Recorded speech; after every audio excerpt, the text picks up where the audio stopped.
Jembar kalangane ya surah ayu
sedulurku aja nganti kliru mong Gusti Allah sesembahanku rinten lan nelok manglimang waktu kanggo mrasta mungkar lan nafsu sedulurku aja nganti kliru mung Gusti Allah sesembahanku rinten lan dalu mung limang wektu kanggo mrasta mungkar lan nafsu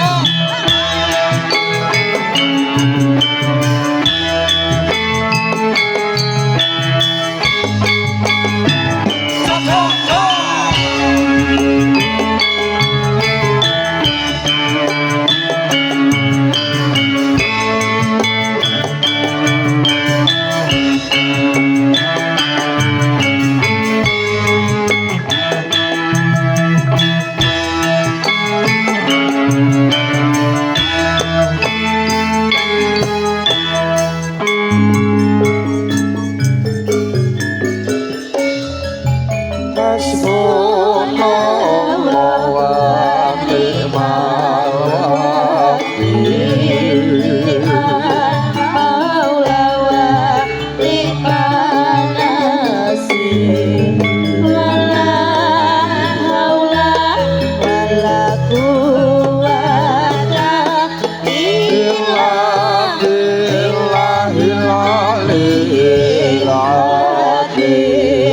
Gusti Allah sesembahanku ingkang tetulung marang aku ora ana kaya linangku kejaba saking Allah Sang Maha sedulurku aja nganti kliru mung Gusti Allah sesembahanku rinten lan dalu mung 5 wektu kanggo mrasta mungkar lan nafsu sedulurku aja nganti kliru mung Gusti Allah sesembahanku rinten mung 5 wektu kanggo mrasta bongkar lan nafsu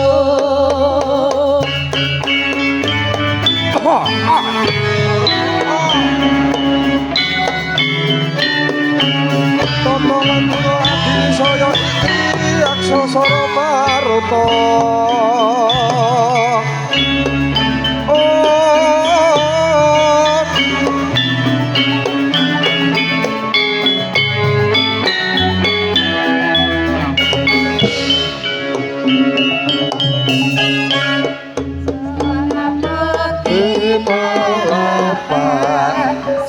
Sakti Jaya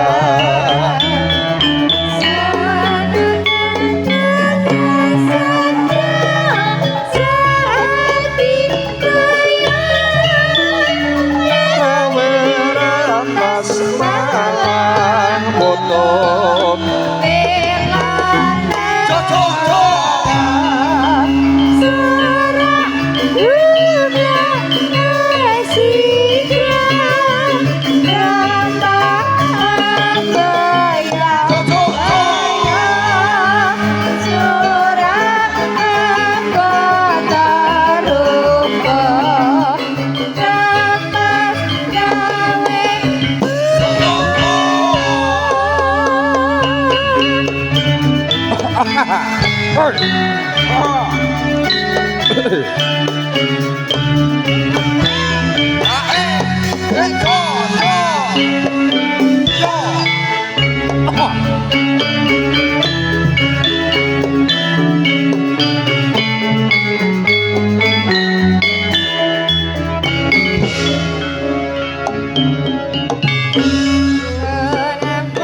Motor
Satu Jaya.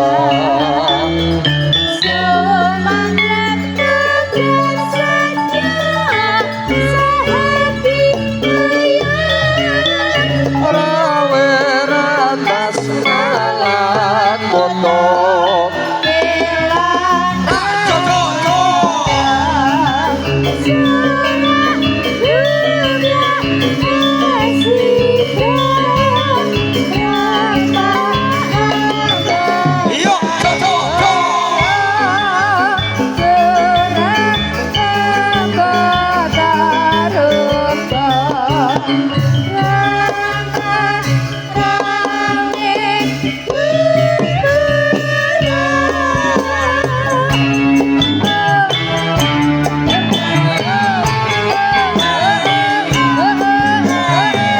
Langan Tronggo Sakti.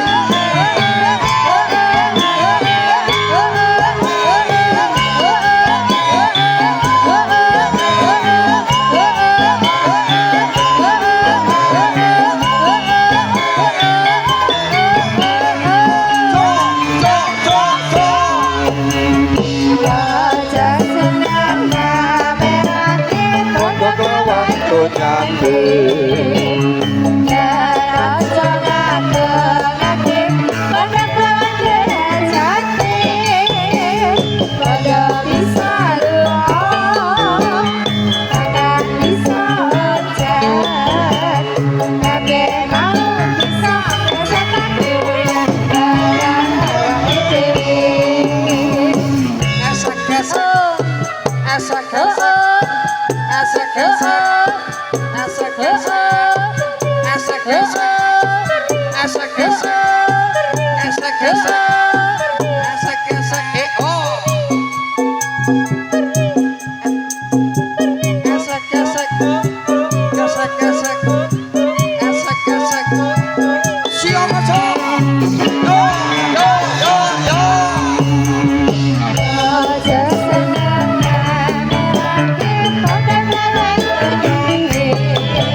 Bisa ngasorakeun kagem awake dhewe.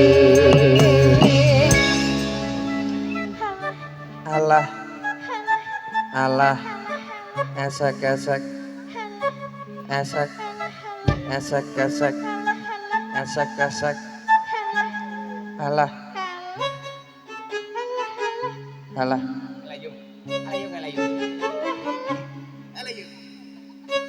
Siok kocok.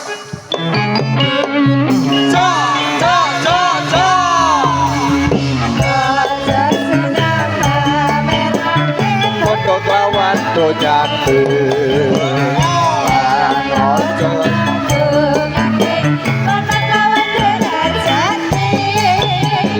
Podo iso lunga, pangkat iso udan. Kabeh mau bisa ngasorakeun marang awake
Injing bidal gumuruh saking Astina Nagri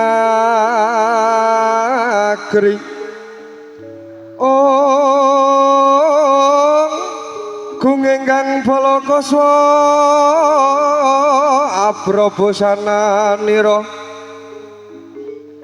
lir surya wadalira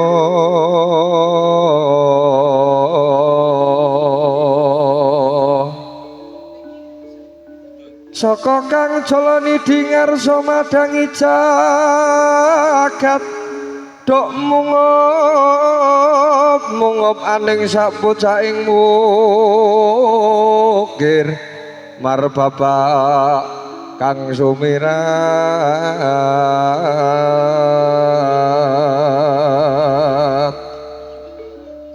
keneng soroting surya keneng soroting surya nambak megolan gunung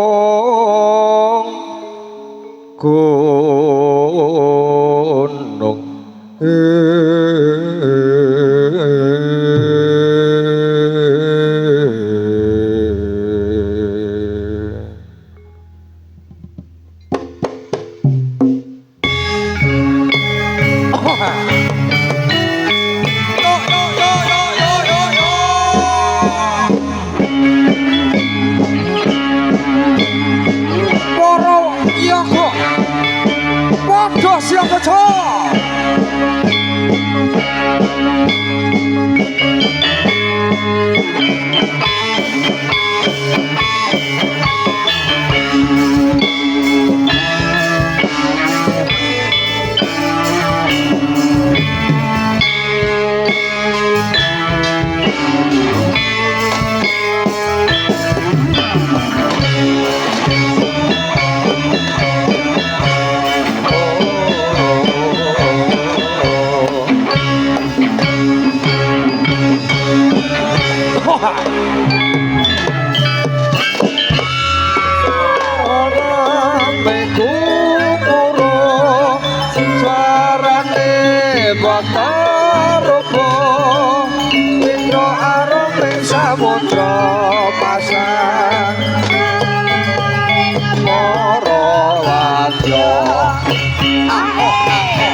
indriya hawamu mangu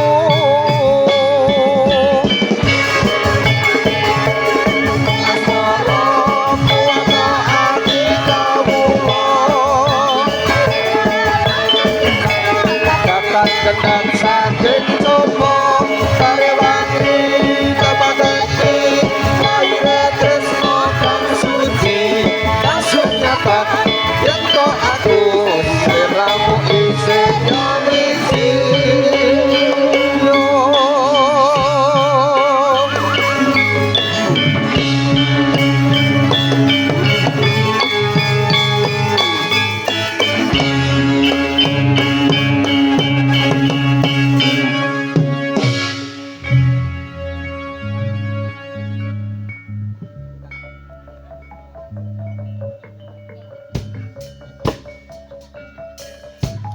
Bismillahirrahmanirrahim. Assalamualaikum warahmatullahi wabarakatuh.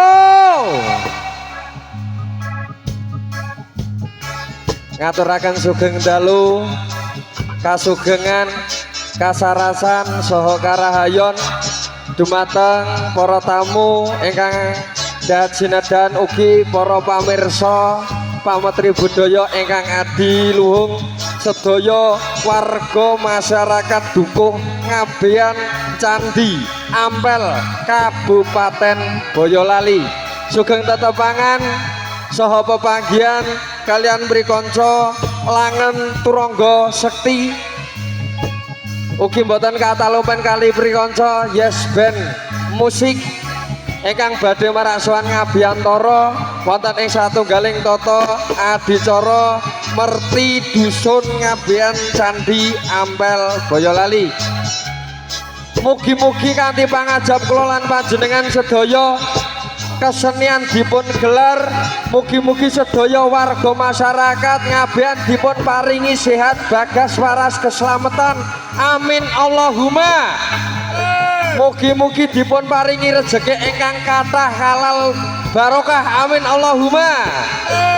Ugi mboten katalumpen kagem miyak sepining swasana ugi salam pambuka dumateng panjenengan sedaya kalian prikanca langen turangga sakti prikanca Yes Band musik badhe maraswan ngabiyantara wonten ngarsa dalem panjenengan sami para pamirsa pametri budaya ingkang adiluhung ugi dipun aturaken gunging panuwun kalian prikanca saking Nyoman Audio ugi wonten Yamasita Lekting luar biasa wonten dalu puniki kanca-kanca nyawiji dados tunggal kagem caos panglipur dumateng sedaya warga masyarakat Ngabean sangat luar biasa.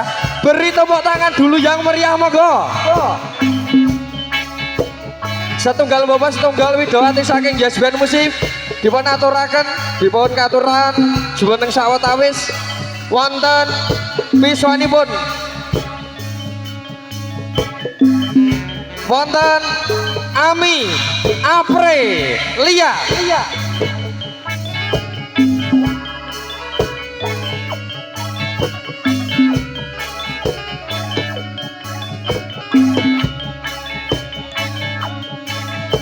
widawati ingkang angka kalih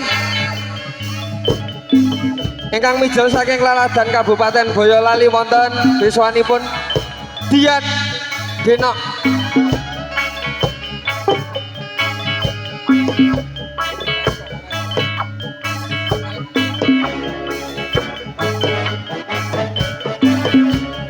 nganti direwangi medun ewa ram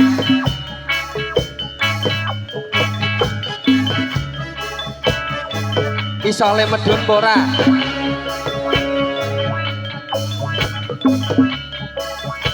menawa penyanyi Yayu Koprol ugi jangkep ingkang angka 3 widawati ingkang mijil saking Laladan Kabupaten Semarang wonten piswanipun Adinda Putri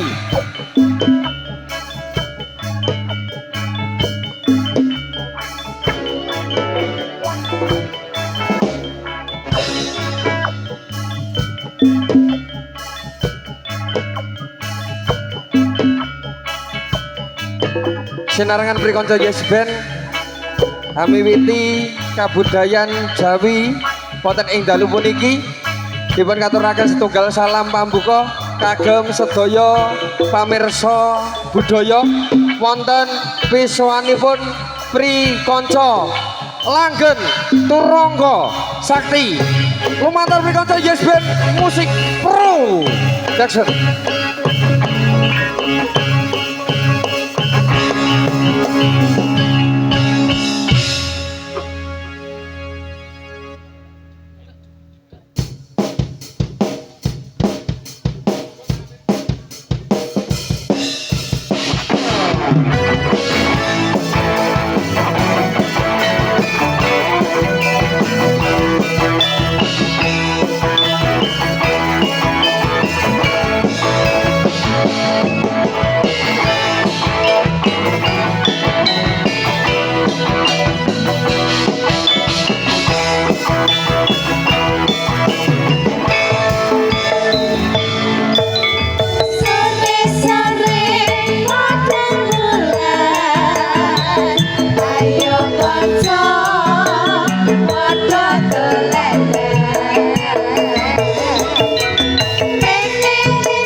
Iku tambane opo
irane padha gojegan kae-kae ramulane yen disalah kok ngawe-awe kaya-kaya ngelingake kanca kabeh aja turu sore-sore Getuk dik asale saka telo motone ngantuk dik iku tambane apa ala-ala getuk dik asale saka telo yen suwe ra petuk dik ati kira gelo Ayo, Cok. aja ngono Mas aja ngono kadang janji aku bakal gelo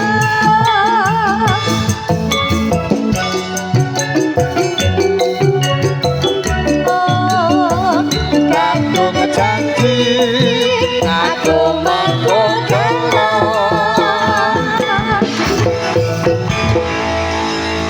Sangat luar biasa, satu persembahan lagu sebagai salam pembuka bersama 3 artis-artis cantiknya, konco-konco dari Yes Band Musik sudah diaturkan teruntuk panjenengan semuanya dan juga para tamu hadirin undangan yang berbahagia. Tentunya kami ucapkan yang terhormat Bapak Kepala Desa Bapak Haji Warsito dan juga Ibu anggota Dewan Kabupaten Boyolali Ibu Parwanti yang tentunya berkenan hadir pada kesempatan malam hari ini dan juga seluruh warga masyarakat Ngabian Candi Ampel tercinta dan juga pada kesempatan malam hari ini sebelum tarian demi tarian bersama konco-konco dari Langen Turonggo Sakti yang akan diaturkan teruntuk panjenengan semuanya para pecinta seni budaya yang hadir pada kesempatan malam hari ini. Tentunya masih ada beberapa runtutan acara yang akan kami haturkan teruntuk panjenengan semuanya. Tentunya ada pun beberapa sambutan yang pertama dari Bapak Kepala Desa dan juga sambutan yang kedua dari Ibu anggota Dewan Kabupaten Boyolali. Untuk sambutan yang pertama kepadanya Bapak Haji Warsito selaku Kepala Desa Candi tentunya dipersilahkan naik di atas panggung hiburan untuk memberikan sambutan kepada seluruh warga masyarakat Ngabian Candi Ampel Boyolali. Matur nuwun.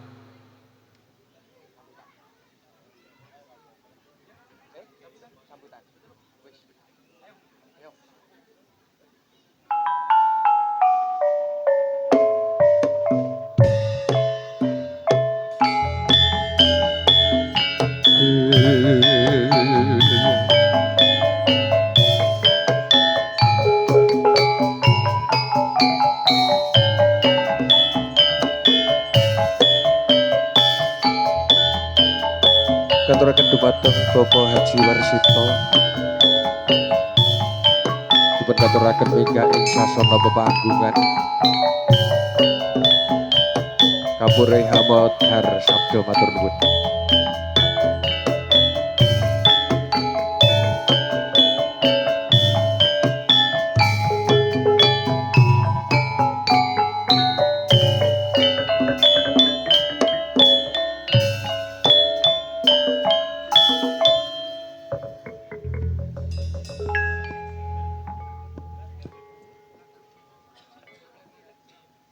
Assalamualaikum warahmatullahi wabarakatuh. Bismillahirrahmanirrahim. Alhamdulillah. Alhamdulillah wa syukurillah la haula wa la quwata illa billah ma ba'dah. Asyhadu an la ilaha illallah wa asyhadu anna Muhammadan abduhu wa rasuluh. Allahumma shalli ala sayyidina Muhammad wa ala ali sayyidina Muhammad. Nuwun panjenenganipun para sesepuh pinisepuh ingkang sangat kula bektosi wonten ngasanipun para lenggah kakung putri sedherek sangat kula hormati panjenenganipun Bapak Camat Ampel ingkang satu kinurmatan panjenengan Ibu Indras Keswarati anggota Dewan Mulai ingkang hormati Panjenenganipun Bapak Kepala Desa Gundang Slamet ingkang tansah hormati. Panjenenganipun Bapak Kepala Desa Ngampon ugi tansah hormati. Dumateng Bapak Ibu tokoh masyarakat sedayanipun ingkang sangat kula hormati. Dumateng rencang-rencang kula perangkat desa Cani tansah kula hormati ugi. Bapak Ibu keluarga ageng Duwung Ngabien kakung putri ingkang hormati sumrahipun dumateng para anak-anak para adik-adik ingkang tansah kula tresnani. Nyuwun pangapunten kula sawetawis ngatur panjenengan kula matur minangka sulih sari saking panitia ing Dukuh Ngabean bilih dalu menika nggih awit saking bombong binawen manah mboten wonten panjenengan ingkang minangka talatur matur panjenengan. Namung lang rumiyin Bapak Ibu monggo kita mboten kendel ngujaken saka syukur wonten dalem Allah Subhanahu wa taala ingkang tansah paring rahmat nikmat sehat wonten ing dalem menika pinten tasih dipun paringaken makempal wonten ing papan menika kanthi wujing sampe kala. Lajengan pindah keluarga sedaya panitia kawruh panjenengan ngambali ngaturaken kasugengan mbah karam panjenengan so ngaturaken panuwun dalu menika sampun kepareng rawuh ing saperlu sareng-sareng ngawontenaken perengetan bersih dusun wonten ing Dukuh Ngabean kados kan menika. Sedaya panitia kawruh panjenengan ngaturaken panuwun tanpa pependan. Lajenganipun bilih sedaya panitia ugi ngaturaken panuwun dumateng Bapak Ibu sampun paring pambiyantu ngerancakaken sedaya perencanaan wonten ing dalu menika saking warga masyarakat menapa dene donatur ingkang kepareng paring pambiyantu sedaya tenaga penggalian minggahipun dumateng bondo donya ingkang saged ngerancakaken pepanggen ing dalu menika. Lan nyuwun pandonga pamuji panjenengan mugi wonten ing Dukuh Ngabean pun wontenaken acara bedhih susun menika pikantuk ridhanipun Allah Subhanahu wa taala. Allahumma amin. Sedaya keluarga Dukuh Ngabean pun paringi aman, ayem, tentrem, guyub rukun saklajengipun. Ugi pinaringan gemah ripah Allah dinawi kerta tata raharja ame keselamatan sedayanipun. Kula pitados kapitados Dukuh Ngabean wonten bedhih susun menika mermereti utawi bersih dusun. Gresiki barang-barang sesuker ingkang boten saen Dukuh Ngabean menika. Kan menika monggo mangke Bapak Ibu pandonga panjenengan mugi pituk ridhonipun Allah Subhanahu wa taala. Lan ugi mangke para tamu sedanipun badhe pikantuk lelangan utawi pasugatan saking reok nika langen Turangga Sakti menika menawi boten kletu taun 1990 menika sampun jumeneng menika reokipun sampun banget. Menika mulai kemutan. Nicola semanten namung betahaken panukoke bendhe siji menika lha kula kemutan sak menika. Mugi-mugi mangke saged tong krembaka. Nyatanipun sak niki ugi saged sae. Pun hormati mekaten saking keluarga menawi panitia pitados sedaya panitia manggen lados panjenengan kathah kirang lepatipun namung sun pamunten ugi kula ugi anggen matur wonten galap penutur ginyon papunten kula akhiri. Assalamualaikum warahmatullahi wabarakatuh.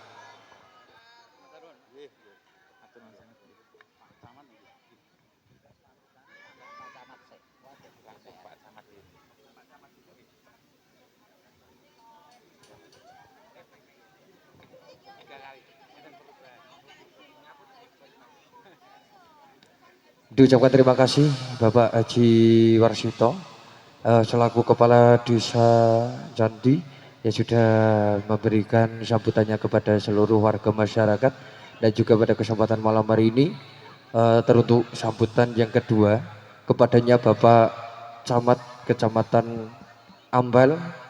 Waktu dan tempat dipersilahkan naik di atas panggung hiburan matur nuwun.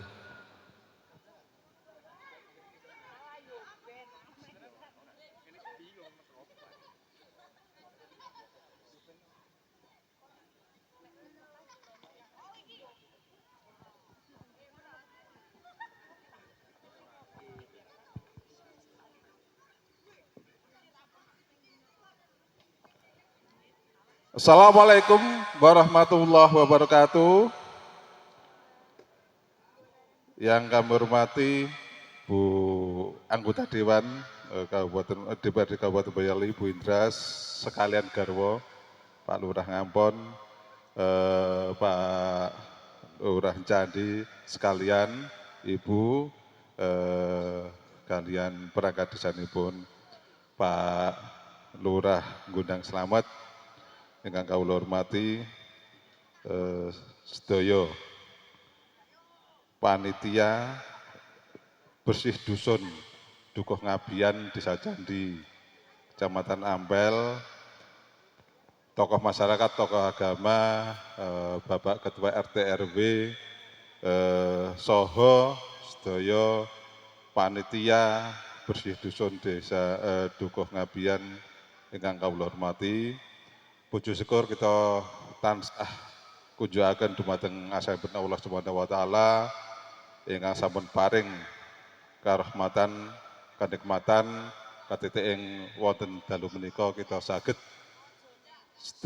sareng-sareng ndumugeni acara bersih dusun ing wonten dalu menika.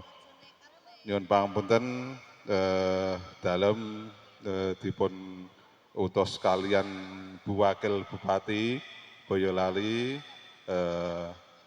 panjenenganipun boten saged rawuh wonten ing dalu menika